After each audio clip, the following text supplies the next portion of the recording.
Berjumpa lagi dengan saya, Wira. Kali ini kita akan membahas mengenai yang ada hubungannya dengan katarak. Tentu saudara-saudara, teman-teman mempunyai sanak famili yang sudah dilakukan operasi katarak. Tetapi setelah beberapa lama, bisa 2 tahun ya atau 4 tahun, yang semula terang, habis operasi itu terang, kemudian menjadi buram lagi, berkabut lagi.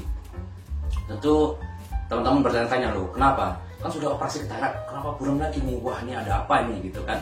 Nah, sering menjadi kekhawatiran para bapak-bapak, ibu-ibu ya, terutama mbah-mbah, nenek-nenek, eyang kita yang sudah operasi itu sering khawatir.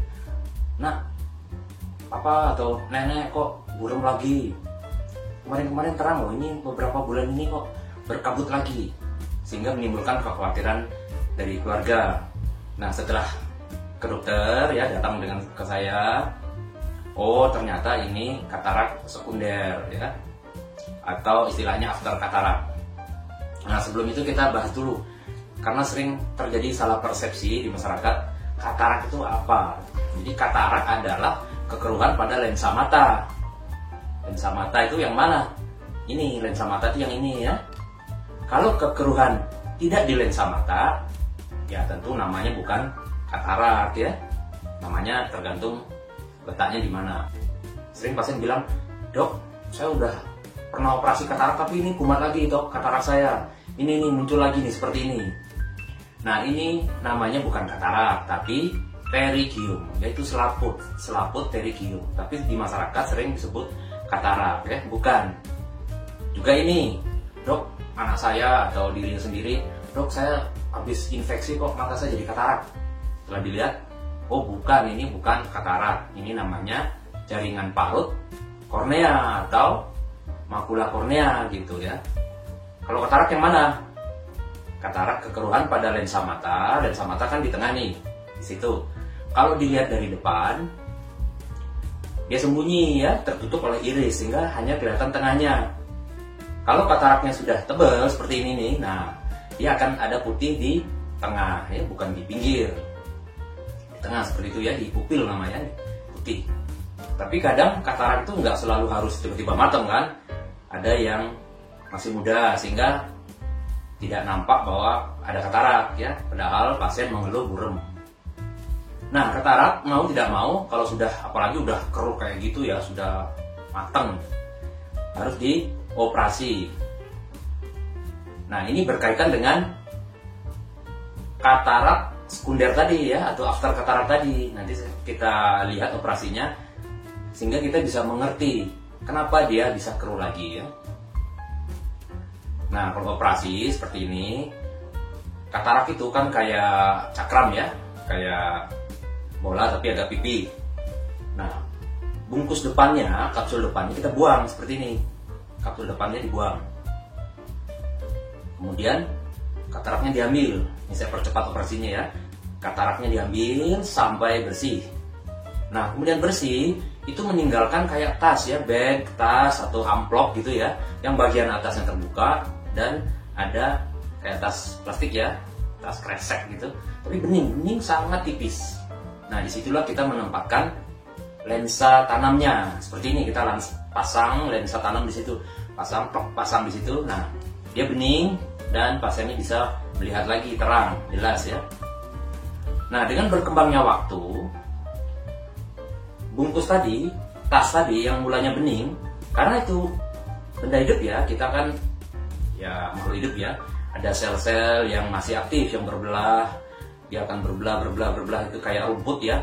Walaupun ada satu ya akarnya gitu, makin lama dia akan berkembang biak, terus meluas ya. Dia akan bertumbuh ya, semacam bertumbuh. Cuma tumbuhnya dia tidak teratur, sehingga waktu kontrol lagi ya bisa beberapa bulan atau beberapa tahun lagi kontrol.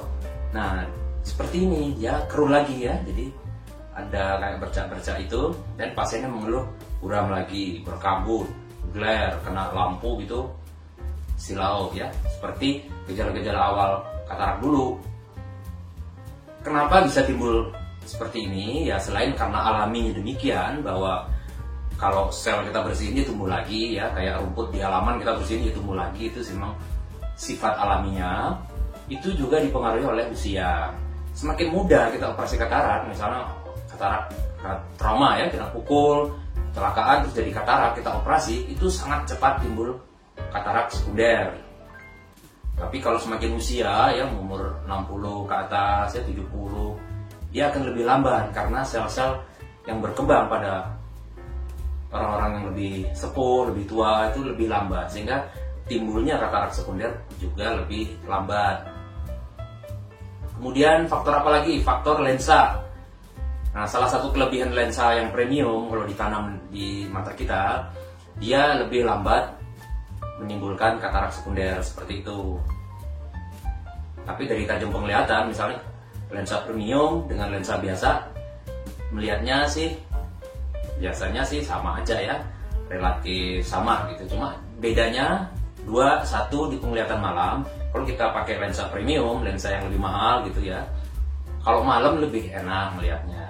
Tapi untuk mbah-mbah gitu ya yang sudah sepuh, biasanya sih saya tanya, "Mbah, gimana rasanya kalau malam?" "Wah, saya baik gitu ya." Jadi nggak ada bedanya. Tapi kalau yang masih aktif, masih berkendara gitu ya, biasanya dengan lensa premium lebih nyaman di malam hari. Tapi kalau siang sama aja juga ya. Kalau siang sama gitu ya, jelas. Membedakannya gimana ya? Dulu misalnya dia operasi dengan lensa premium, kemudian ada program BPJS, ikut BPJS, lensanya standar. Terus ditanya, "Pak, gimana rasanya?" "Oh, sama aja. Kalau siang hari ya sama aja. Kalau malam ya memang yang BPJS lebih agak berbayang sedikit. Tapi kalau kita koreksi kacamata juga masih enak ya." Tapi di timbulnya katarak sekunder ini ya itu nggak bisa dipungkiri, lensa yang lebih premium itu lebih lama. Apakah bebas timbul katarak sekunder? Tidak juga, cuma memperlama aja. Kalau sudah lama gitu 5 tahun atau 10 tahun ya tentu timbul juga ya. Itu tergantung bahannya juga, hidrofobik atau hidrofilik ya, itu akan mempengaruhi timbulnya katarak sekunder. Nah, kalau sudah timbul katarak sekunder itu diapain? Banyak pasien yang khawatir gitu ya, "Waduh, saya operasi lagi nih, waduh malas banget, biayanya nggak ada, gimana nih?" gitu. Nah, kalau timbul katarak sekunder atau after katarak ini tidak perlu operasi lagi, tetapi dilakukan penyinaran laser, YAG laser ya, atau YAG laser lah gitu kita bilang. Itu namanya kapsulotomi ya, YAG kapsulotomi. Kalau pakai BPJS itu juga ditanggung sama BPJS, jadi jangan khawatir ya. Itu tindakannya simple ya, sebentar. Tahapannya apa? Pertama, kita tetesin matanya dengan tetes mata agar pupilnya, tuh pupil itu yang tadi ya, hitam ya, yang semula kecil jadi lebar. Nah, setelah lebar kita bisa identifikasi, oh ketebalan katarak sekundernya, posisinya di mana ya, kita bisa lihat. Kemudian untuk memudahkan sinar lasernya untuk membakar PCO-nya. PCO itu apa? PCO itu posterior capsular opacity. Jadi kekeruhan tuh yang putih-putih tadi, yang kayak berakar-berakar nggak teratur itu namanya kekeruhan kapsul posterior. Itu yang dibakar pakai sinar laser. Nah, sebelumnya pasien ditetes sampai lebar. Ya, lebarnya seperti ini. Nah, lebar kan pupilnya tuh tengahnya bulat, lebar.